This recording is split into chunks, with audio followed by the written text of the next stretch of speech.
교회 소식 알려드리겠습니다. 우리 방금 우리 김한나 집사님께서 기도해 주셨지만 이번 주 금요일부터 초등부 여름 성경학교가 시작됩니다. 금요일 저녁 6시 반 맞죠? 네, 6시 반까지 6시랍니다. 예, 죄송합니다. 6시까지 우리 자녀들 교회로 보내주시면 또 믿음으로 잘 양육해서 집으로 돌려보내도록 하겠습니다. 금요일부터 시작됩니다. 그리고 토요일 날 또 여전히 성경학교 진행되는데 식당 봉사를 또 많이 지원해 주셔서 우리 다음 세대 자녀들 같이 함께 섬겨주시고 격려해 주시면 감사하겠습니다. 이제 오늘 말씀 보겠습니다. 오늘은 구약성경 창세기 17장 7절 한 절만 보겠습니다. 구약성경 창세기 17장 7절입니다. 우리 다 찾으셨으면 한 목소리로 함께 읽겠습니다. 17장 7절 시작. 내가 내 언약을 나와 너 및 내 대대 후손 사이에 세워서 영원한 언약을 삼고 너와 내 후손의 하나님이 되리라. 아멘. 우리 좌우에 계신 분들과 함께 인사하겠습니다. 하나님에게 압도당합시다 하고 인사하겠습니다. 네. 오늘 제 설교를 통해서 여러분들이 진짜 삼위 하나님의 크심에 압도당했으면 좋겠습니다. 오늘은 킹덤 스토리를 진행하진 않습니다. 책을 가져오셨을 텐데 죄송합니다. 덮어두셔도 되겠습니다. 그 성경학교 공과가 따로 나와서 원래 킹덤 스토리도 한 주 쉬어가게 되었습니다. 그래서 부득이하게 오늘은 킹덤 스토리로 진행하진 않습니다. 오늘은 신앙 고백에 대해서 살펴보려고 합니다. 설교 제목이 고백의 근거와 기초인데요. 여기서 말하는 고백은 신앙 고백입니다. 우리가 주일이 되면 사도신경을 통해서 우리의 신앙을 고백하죠. 우리는 성부와 성자와 성령 삼위 하나님을 믿는다라고 고백을 합니다. 우리가 평소의 가정에서 그리고 이처럼 여름 시즌이 되면 성경학교와 수련회를 통해서 자녀들을 양육하는 목적이 무엇일까요? 바로 그들로 하여금 우리가 가지고 있는 그 신앙을 본인들의 입으로 고백하고 삼위 하나님을 믿게 만들려고 하는데 목적이 있습니다. 그러니까 교회 생활은 모든 교육의 목적은 신앙 고백입니다. 삼위 하나님을 바르게 알고 제대로 믿는 것이죠. 우리가 하나님의 백성이 되는 것은 하나님께서 우리에게 은혜를 베푸셨기 때문입니다. 그래서 오늘은 고백의 기초가 되는 게 뭐냐? 은혜 언약입니다. 은혜 언약. 은혜 언약을 살펴보려고 합니다. 그래서 첫 번째로 은혜 언약의 기원에 대해서 살펴보겠습니다. 두 번째는 은혜 언약의 내용이 무엇인지 살펴보겠습니다. 그리고 세 번째 마지막으로 은혜 언약을 주시는 목적이 무엇인지 이 세 가지를 살펴보려고 합니다. 첫 번째로 은혜 언약의 기원입니다. 하나님이 누구십니까? 하나님이 누구신지는 하나님이 어떤 분이신지를 알 때만 가능합니다. 하나님이 어떤 분이십니까? 이것을 신학적인 용어로 하나님의 속성이라고 합니다. 하나님은 사랑이시죠. 하나님은 자비하신 분이시죠. 하나님은 무한하신 분이고 영원하시고, 그죠? 이게 전부 다 하나님의 속성입니다. 이것은 하나님이 우리에게 자신을 어떤 분으로 알리실 때에만 우리는 하나님이 이런 분이구나 하고 알 수 있습니다. 이처럼 하나님이 누구신지는 하나님이 어떤 분이신지와 연결되어 있습니다. 따라서 하나님이 누구신지 알리는 하나님의 자기 계시, 하나님이 자기를 우리에게 드러내시는 그 계시를 떠나서는 하나님이 누구신지를 아는 것은 불가능합니다. 창세기 1장을 통해서 우리는 어떤 하나님을 알 수 있죠? 천지의 창조주 하나님을 알 수 있습니다. 그런데 이 사실을 불신자들이 믿을 수 있을까요? 하나님의 계시를 받은 자들, 하나님을 믿는 자들만이 진정으로 하나님이 창조주이시다 하고 믿습니다. 그래서 사도신경은 전능하신 능력으로 천지를 창조하신 그분이 바로 우리의 아버지가 되신다. 그래서 나는 그분을 믿는다라고 고백하죠. 그러면 불신자들이 창조주 하나님을 알 수 있을까요? 절대로 불가능합니다. 창조가 있다는 것을 알거나 혹은 믿을 수 있을지 모르지만 그들이 그 창조주가 하나님이시다라는 것을 알 수는 없습니다. 자, 하나님이 사랑이신 것을 불신자들이 알 수 있을까요? 교회 간판에 하나님은 사랑이십니다라는 문구가 흘러갑니다. 그러면 세상 사람들이 하나님을 사랑으로 알 수 있을까요? 불가능합니다. 하나님이 사랑이신 것은 하나님의 사랑을 받은 자들만이 알 수 있습니다. 따라서 하나님의 속성, 즉 하나님이 어떤 분이신지는 하나님이 누구신지를 우리에게 계시하실 때, 알려주실 때 우리가 알 수 있습니다. 그러니까 하나님이 누구십니까? 라는 이 질문은 참 쉽지가 않습니다. 이 질문을 바꿔서 질문하면 누가 하나님을 알 수 있습니까? 라는 질문입니다. 여기서 한 걸음 더 나아가면 그러면 하나님이 자신을 우리에게 알리신다면 우리는 하나님을 알 수 있을까요? 여기에 대해서 아우구스티누스가 이런 고백을 했습니다. 우리 같이 한번 읽어보겠습니다. 시작. 우리는 지금 하나님에 대해 이야기하고 있다.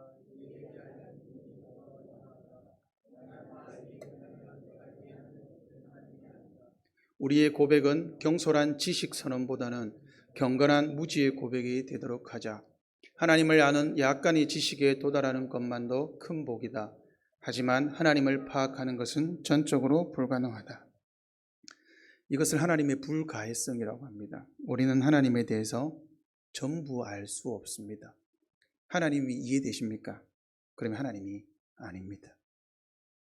하나님은 그 정도로 이해될 수 있는 분이 아니시죠. 우리는 하나님에 대해서 다 알 수가 없습니다. 그러면 사도 요한은 영생은 유일하신 참 하나님과 그가 보내신 자 예수 그리스도를 아는 것이라고 했는데 그러면 우리는 영생을 누릴 수 없을까요?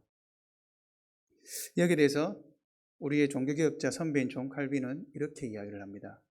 다시 한 번만 더 읽어보겠습니다. 시작. 하나님을 추구하는 가장 완벽한 방법은 담대한 호기심으로 하나님의 본질을 파고들려 하는 것이 아니다. 하나님의 본질은 우리가 세심히 찾아내야 할 것이라기보다 받들어 참매해야 할 것이다. 우리가 할 일은 하나님의 일을 중심으로 그리고 하나님께서 자신을 우리에게 알리시는 방식 중심으로 하나님을 깊이 생각하는 것이다. 하나님을 알 수 없고 하나님의 크심에 기가 꺾였으므로 우리는 하나님이 하신 일을 응시해야 한다. 그래야 하나님의 선하심으로 인해 다시 기운을 차릴 수 있다. 참 감격스러운 말입니다. 우리는 하나님에 대해서 알 수 없습니다. 사람이 하나님의 크심을 체험했을 때 우리의 기가 꺾이죠. 나 같은 인간이 뭐라고. 그러면 우리는 그때 무엇을 응시해야 할까요? 바로 삼위 하나님께서 우리를 위하여 하신 일을 응시해야 합니다. 하나님에 대해서 어떤 분인가 꼬치꼬치게 묻는 것이 아니라 하나님이 하신 그 일 자체를 응시하는 것이죠. 그래야 하나님의 선하심으로 인해 우리는 다시 일어날 수 있는 기운을 얻을 수가 있습니다. 사랑하는 성도 여러분, 우리는 하나님을 알 수 있습니다. 그 길은 우리에게 행하신 하나님의 선하심을 응시하고 깊이 생각하는 것입니다. 그러면 우리는 하나님께 압도당하게 될 것입니다. 우리가 교만한 이유는 하나님의 크심을 모르기 때문입니다. 하나님의 하신 일을 묵상해야 합니다. 그러면 우리는 하나님의 선하심, 즉 하나님의 자비 때문에 다시 기운을 차릴 수 있습니다. 바로 이 지점입니다. 우리는 아주 보잘것없고 오염되어 있는 지식으로라도 우리가 하나님을 조금이라도 알 수 있는 이유는 자비하신 하나님께서 우리에게 오시기 때문입니다. 하나님의 자비입니다. 하나님의 자비가 오늘도 우리를 하나님께로 이끄십니다. 우리가 하나님께 나아가는 게 아니죠. 하나님의 자비하심이 우리에게 오셔서 우리로 하여금 하나님을 알 수 있도록 하나님이 우리에게 자신을 알리십니다. 따라서 하나님의 무한한 자비가 바로 은혜 언약의 기초요 근거입니다. 우리가 하나님을 고백할 수 있는 이유는 하나님이 우리에게 자비하심으로 자신을 드러내셨기 때문입니다. 죄로 말미암아 자기 자신을 하나님으로부터 분리시킨 인간에게 이 언약을 허락하신 분은 바로 우리 자비의 하나님이십니다.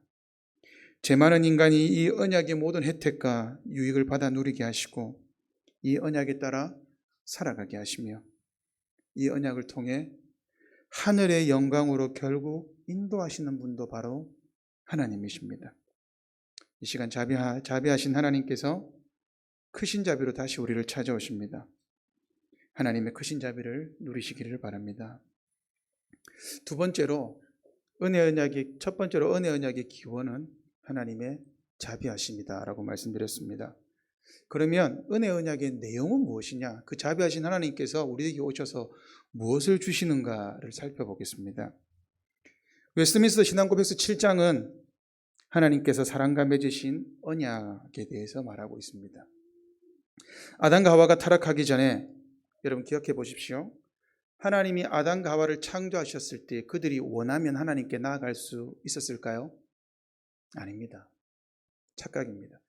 죄가 없는 인간이라 할지라도, 타락하기 전에 아담과 하와라 할지라도, 그들이 하나님의 형상으로 창조된 피조물이라 할지라도 피조물과 하나님과의 간격이 너무나 크기 때문에 하나님이 아담과 하와가 있는 곳까지 자신을 낮추지 않으셨다면 절대로 하나님께 나아갈 수도 다가갈 수도 알 수도 없습니다. 그러니 하나님이 자기를 아담과 하와의 수준에까지 쑥 낮추신 것입니다. 이것을 언약이라고 합니다.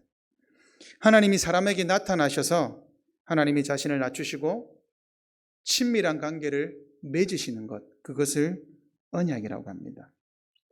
그런데 창조기사를 보시면 아무리 창세기에 봐도 하나님이 아담과 언약을 맺었다는 내용이 없습니다.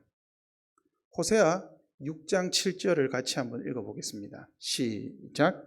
그들은 아담처럼 언약을 어기고 거기에서 나를 반역하였느니라.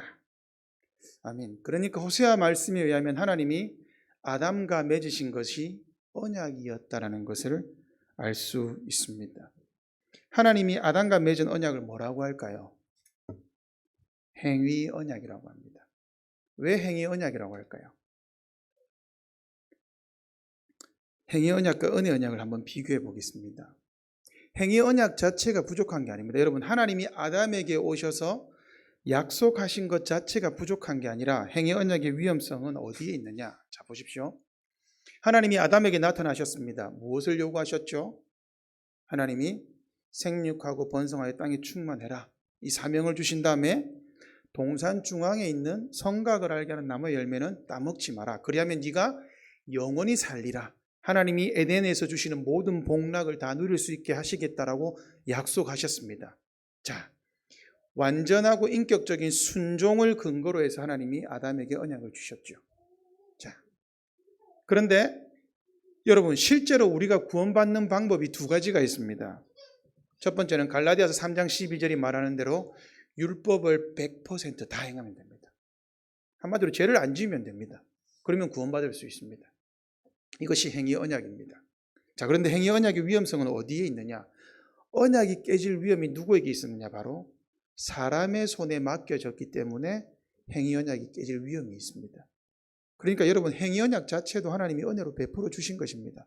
그런데 누구의 손에 달렸어요? 이 언약이 깨지는 게 아담이 지키면 유지되고 어기면 깨진다. 이것이 행위 언약의 약점입니다. 언약의 약점이 아니라 인간에게 약점이 있는 것이죠. 자, 그래서 아담과 하와가 성공했습니까? 실패했습니까? 실패했죠. 행위 언약이 깨졌습니다. 하나님이 은혜 언약을 주셨죠. 언제 주셨습니까? 여러분, 타락한 그 순간에 바로 찾아오셨습니다. 한시도 하나님이 아담과 하와를 버려두지 않으셨습니다. 그래서 은혜 언약은 뭐냐? 자, 은혜 언약의 조건은 우리에게 있지 않습니다. 어디에 있죠? 예수 그리스도로 말미암은 생명과 구원을 조건 없이 제시하셨습니다. 하나님께서 아담과 하와에게 준 게 아니죠. 하나님이 찾아오셔서 뱀에게 하는 저주를 통해서 하나님이 아담과 하와에게 은혜를 베풀기로 약속하셨습니다. 그래서 하나님이 원하시는 것은 오직 구원받는 믿음뿐입니다. 여러분, 믿음은 수단입니다. 믿음은 우리가 가질래야 가질 수 있는 것이 아닙니다. 우리가 믿음이 있으면 구원을 누린다, 아닙니다. 하나님이 성령님께서 그 믿음조차도 주셔서 우리는 자발적으로 믿는 것 같은데 아니요, 성령님께서 우리로 하여금 자발적으로 나아가도록 약속하시는 것이죠. 예를 들면 이런 겁니다. 하나님이 우리에게 은혜를 주시는 것을 수박이라고 칩시다. 자, 그러면 이 수박이 여기에 있습니다. 수박을 돈을 주고 사와야 되죠. 아니면 수박을 칼로 잘라야 우리는 먹을 수가 있습니다. 자, 그러면 수박을 우리가 칼로 잘랐다고 해서 수박이 주는 그 효능이 우리에게 임합니까? 아니죠. 수박 자체 효능은 따로 있습니다. 우리가 수박을 맛보는 방법이 칼로 자르는 것, 즉 하나님의 은혜를 맛보는 방법이 믿음이지, 믿음은 구원을 받기 위한 조건이 아닙니다. 성령님께서 그것 또한 주시는 것이죠. 그래서 은혜 언약은 어디에 달려 있느냐? 우리가 믿고 안 믿고에 달려 있는 것이 아니라 바로 하나님의 은혜와 그 은혜를 이루어 가시는 하나님의 경륜에 달려 있습니다. 그래서 이것을 은혜 언약이라고 부르는 거예요. 우리 가운데 어떠한 조건도 없기 때문에 하나님이 100% 은혜를 주시기 때문에 은혜와 경륜이라고 합니다. 행위 언약과 다른 게 뭐가 있을까요? 바로 구약시대의 성도들은 그림자로 봤다면 우리는요, 실체가 드러나셨죠. 신약시대는 예수님이 오심으로 시작되지 않았습니까? 예수님의 이제 은혜 언약의 실체가 드러났습니다. 그래서 우리는 말씀과 성례를 통해 예수 그리스도를 눈으로 보고 듣죠. 이것이 행위 언약과 은혜 언약의 차이입니다. 자, 자비로우신 하나님은 죄악 속에 있는 인류를 그대로 버려두지 않으셨습니다. 그리고 우리에게 구원을 맡겨두지 아니하시고 그 구원이 깨어지지 않도록 누구에게 맡겨두셨느냐? 자기 자신에게 두셨습니다. 오직 하나님의 자비하신 그 은혜와 그 구원을 이루어 가시는 하나님의 구원 사역, 그것을 경륜이라고 합니다. 그 안에 하나님이 보증을 두셨습니다. 그러므로 은혜 언약은 사람에게 달려있지 않을 뿐 아니라 인간의 의지나 행동에 그 어떤 방식으로도 의존하지 않습니다. 은혜 언약은 주신 하나님이 그러하듯이, 은혜 언약을 주시는 하나님이 영원하듯이 은혜 언약은 영원하고 불변합니다. 하나님이 영원하고 불변하시기에 하나님이 주시는 언약도 영원하고 불변합니다. 그러면 하나님은 누구에게 이 언약을 주실까요? 여기서 예정론이 나옵니다. 바로 선택된 사람에게 하나님이 언약을 선물로 주십니다. 그러므로 선택된 사람, 예정된 사람은 100% 하나님의 언약을 수여받습니다. 자, 이것을 위르겐 몰트만이라는 신학자는 이렇게 이야기를 했습니다. 같이 한번 읽어보겠습니다. 시작.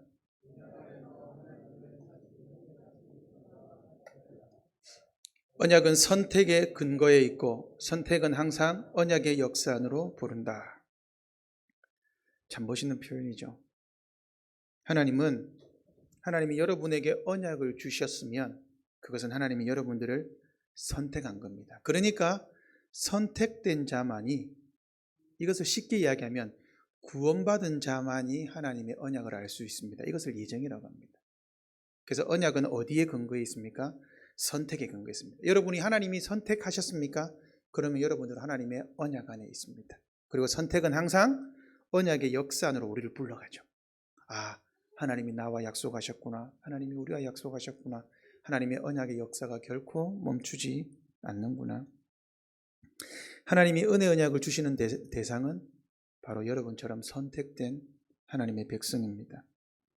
하나님이 선택한 백성은 영원한 하나님의 자비의 의지에 항상 구원받습니다. 다시요. 하나님이 여러분들을 선택하셨으면 여러분은 하나님의 그 선택 때문에, 하나님의 자비 때문에 여러분들은 항상 구원받습니다. 늘 구원을 누립니다. 그러므로 우리가 구원받았는지 안 받았는지 근심할 것이 아니라 하나님의 자비하심에 늘 기대어, 은혜 언약에 기대어 하나님을 묵상해야 합니다. 은혜 언약은 하나님의 영원한 자비 안에 확고하고도 변치 않게 단단히 놓여 있습니다. 여러분, 은혜 언약이 변한다는 말은 하나님이 변한다라는 말입니다. 하나님이 변한다면 더 이상 하나님은 우리의 하나님이 아닙니다. 변하는 분은 하나님일 수가 없습니다. 이 언약은 매우 견고하기 때문에 여러분, 성경이요, 이 은혜 언약을 증명하지 않습니다. 왜냐하면 100% 확실하기 때문에 그냥 사실인 것처럼 그대로 이어갑니다. 증명하지 않아요.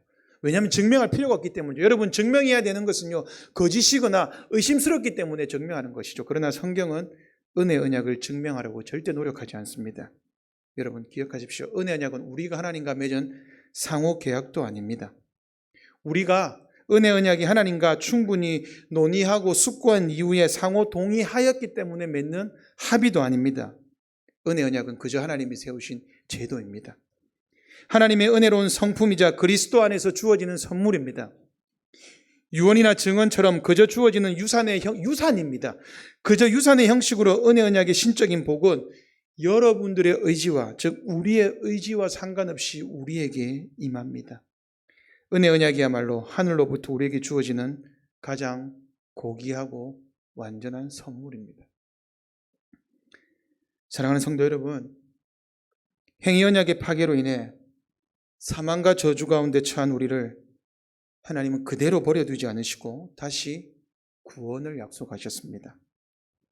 아담과 하와가 잃어버린 에덴 동산, 그러나 또 다른 에덴 동산인 교회를, 영원한 천국을 우리에게 허락하셨습니다. 그리고 우리에게는 오직 그리스도 안에 있는 믿음만을 요구하십니다. 이 믿음도 우리가 스스로 가지는 것이 아니라 성령님을 보내셔서 믿게 하신다고 합니다. 따라서 성령님은 우리 구원의 보증입니다. 은혜 언약을 통해 우리는 다시 하나님께로 갈 수 있습니다. 그렇다면 우리에게 주어지는 복은 무엇일까요? 여러분, 우리가 삼위 하나님으로부터 하나님의 자비하심으로 받는 복을 성경은 구원의 은덕이라고 말합니다. 웨스트민스터 신앙고백서 7장은 구원의 은덕을 다른 말로, 언약을 다른 말로 유언이라고 합니다. 왜 유언일까요? 히브리서 7장 22절을 같이 읽어보겠습니다. 시작.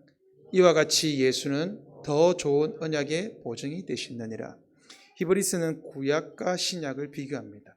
율법과 예수님을 비교합니다. 그래서 예수님을 가리켜 구약에 주신 그 행위 언약보다 더 좋은 은혜 언약의 보증이라고 말합니다.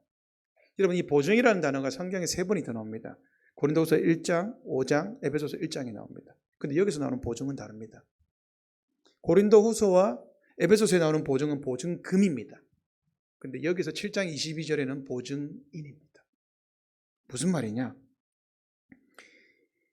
왜 웨스트민스터 신앙고백서는 이것을 유언이라고 부르느냐? 예수 그리스도가 죽으셔야 우리에게 주어지기 때문입니다. 다시요. 하나님이 주시는 은혜 언약은 무엇이죠? 예수 그리스도의 죽으심으로 인해 우리에게 주어지는 것입니다. 그러니까 은혜 언약은 우리에게 예수님의 죽으심으로 임하고 부활하심으로 확실하게 표현되죠. 구약의 성도들은 어떻게 구원받았을까요? 죽으실 예수 그리스도를 믿음으로 구원받았습니다. 우리는요, 죽으시고 부활하신 예수님을 믿음으로 구원받죠. 따라서 히브리서 기자는 정확하게 말합니다. 새 언약의 보증인은 예수님이다. 그러면 어떻게 말할 수 있을까요? 보증인인 예수님이 없으면 우리에게 은혜 언약이 임할까요? 임하지 않을까요? 임하지 않습니다. 그러므로 은혜 언약의 내용은 오직 예수 그리스도십니다.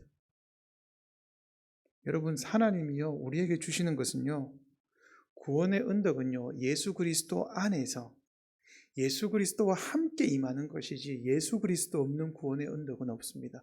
그러므로 우리가 하나님의 구원을 받으면 받을수록 우리 눈에 선명해지는 것은 예수 그리스도요, 그 예수 그리스도를 보내신 성부 하나님의 사랑입니다. 하늘로부터 내려오는 은혜는 삼위 하나님이 주시는 최고의 은혜는 오직 예수 그리스도 안에서, 그리고 예수 그리스도만으로 만족됩니다. 그리스도를 받는 자는 삼위 하나님의 은혜를 모두 받습니다. 따라서 은혜 언약 안에는, 예수 그리스도 안에는 인간을 위한 구원의 충만함, 복의 근원, 생명의 샘이 열리게 됩니다. 우리 주님께서 예수 그리스도를 통하여 은혜를 주시면 그 은혜는 다시 공간을 내어줍니다. 내어주는 그 공간에 다른 구원의 은혜가 임합니다. 이것이 바로 오늘 최 목사님이 찬양하기 전에 기도했던 은혜 위에 은혜라는 말의 내용입니다. 우리가 삼위 하나님의 자비하심에 붙잡힐 때 우리는 하나님이 주시는 은혜 위에 은혜가 임합니다. 은혜는 풍성하여 소멸되지 않습니다.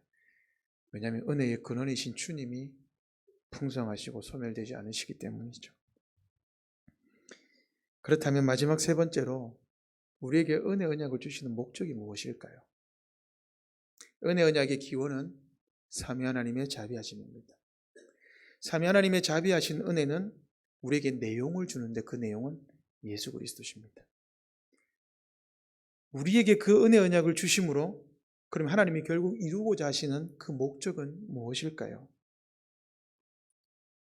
소열 일문답은 사람의 제일 된 목적은 하나님을 영화롭게 하는 것이라고 말합니다.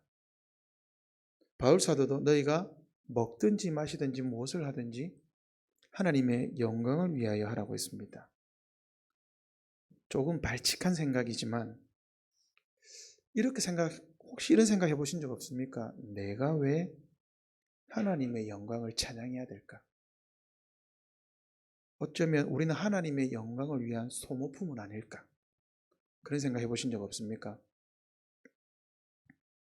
우리의 행복이 목적이 아니라, 우리의 즐거움과 기쁨이 목적이 아니라 왜 우리가 삼위 하나님만 영광스럽게 하고 나의 영광이나 삼위 하나님만 즐거워하고 나의 찬양이나 나의 즐거움은 왜 추구하면 안 될까? 그런 생각 해보신 적 없으십니까? 왜 우리가 삼위 하나님의 영광만을 추구해야 될까요? 왜냐하면 우리의 구원을 위해서입니다. 우리의 구원은 우리에게 달려있는 것이 아니라 삼위 하나님의 명예에 달려 있습니다. 다른 말로 우리의 구원이 우리의 노력으로 되거나 우리의 힘으로 된다면 우리가 하나님을 영광을 돌리는 것이 억울한 일이 되겠지요. 내가 조금이라도 했는데 왜 하나님께 영광을 돌려야 될까? 그러나 우리의 구원은 오직 삼위 하나님 그분의 이름에, 그 이름에 걸맞는 명예에 달려있기에 하나님의 영광을 찬양하는 것, 이게 은혜 언약의 목적입니다. 하나님의 구원을 찬양하는 것, 그렇죠? 그렇기에 하나님의 영광을 찬양하는 것은 뭐냐? 은혜 언약을 베풀어 주시는 하나님에 대한 최고의 감사의 표현입니다. 다시요. 삼위 하나님이 우리를 구원하시는 그 하나님을 칭찬하는 겁니다. 여러분, 우리가 하나님을 칭찬할 수 있을까요? 예, 하나님 정말 감사합니다. 이게 칭찬이죠. 이게 하나님께 영광을 돌려드리는 것입니다. 구원은 특별히 하나님의 사역, 즉 성부와 성자와 성령의 사역이죠. 그래서 여러분, 아까 칼빈이 이야기한 대로 우리는 하나님이 하신 일을 몰두해야 됩니다. 하나님은 성부와 성자와 성령으로 우리의 구원을 위해 일하십니다. 이 일을 우리에게 보여주시기 때문에 우리는 성부와 성자와 성령 하나님을 믿는다고 사도신경을 통해 고백하죠. 자, 이 삼위 하나님이 베푸시는 은혜 언약 안에서 인간의 그 어떤 자랑도 제거됩니다. 모든 영광과 존귀는 모든 것의 창조주이시고 만물을 새롭게 하시는 하나님께만 완전하게 그리고 유일하게 돌려져야 한다고 우리는 고백하게 됩니다. 사도 바울은 이것을 이렇게 고백했습니다. 모든 것이 주에게서 나오고 은혜 언약의 기원, 은혜 언약의 내용, 주로 말미암고 은혜 언약의 목적, 주께로 돌아갑니다. 사도 바울은 이 은혜 언약의 최고로 잘 이해한 사람이었습니다. 우리는 그와 같은 동일한 고백을 합니다. 그것이 바로 신앙 고백이죠. 바로 세례입니다. 세례가 무엇입니까? 이 형언할 수 없는 하나님의 은혜에 대한 선물에 대한 표지이자 보증입니다. 세례가 나타내는 것이 삼위 하나님의 은혜 언약이 나에게 있습니다라는 것을 드러내는 것이죠. 더러워진 몸이 물로 씻기는 것처럼 진리로 세례받은 모든 사람은 죄로 인해 더러워진 영혼이 그리스도의 피로 말미암아 말끔히 씻깁니다. 그래서 세례에 물이 반드시 사용되어야 합니다. 세례는 삼위일체 하나님의 이름으로 베푸는 것입니다. 우리가 성부 하나님의 이름으로 세례를 받을 때 성부 하나님께서 우리의 증인이 되시고 우리를 보증하시며 우리와 영원한 은혜 언약을 맺으십니다. 그뿐 아니라 우리를 하나님의 자녀로 상속자로 입양하셔서 모든 선한 것을 주시며 모든 악을 피하게 하시며 그 모든 악을 우리의 유익으로 바꾸십니다. 우리가 성자 예수님의 이름으로 세례를 받을 때 성자 예수님께서 우리의 모든 죄를 자신의 피로 깨끗하게 하시고 자신의 죽음과 부활의 교제에 우리를 참여케 하심으로 우리는 우리의 모든 죄로부터 자유롭게 되며 하나님 앞에서 의롭다 칭함받게 됩니다. 이와 마찬가지로 우리가 성령 하나님의 이름으로 세례를 받을 때 성령님께서는 거룩한 성례를 통해 우리에게 다음과 같은 확신을 주십니다. 곧 성령께서 우리 안에 거하셔서 그리스도 안에서 우리가 영생을 얻은 택자들의 모임 가운데 교회죠. 어떤 흠도 없는 존재로 서게 될 때까지 우리를 죄에서 깨끗하게 하시고 우리의 삶을 날마다 새롭게 하심으로 우리를 그리스도의 사람으로 거룩하게 하십니다. 그러므로 오늘도 성부와 성자와 성령 삼위 하나님은 결코 쉬지 않으십니다. 이것을 사도 바울은 에베소 1장 12절에서 이렇게 표현했습니다. 우리 같이 읽겠습니다. 시작.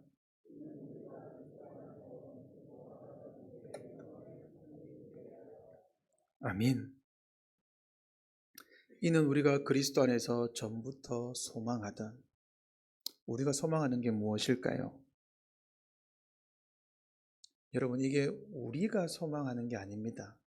11절에 보시면 우리의 구원을 소망하시던 분은 바로 삼위 하나님이셨습니다. 여러분의 구원을 죽어 있는 사람이 어떻게 구원을 소망할 수 있겠습니까?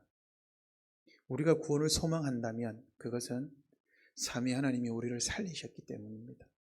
그래서 에베소서에서 사도 바울은 우리가 그리스도 안에서 전부터 소망하던 것은 우리가 소망하는 게 아니라 바로 삼위 하나님께서 소망하고 계셨습니다.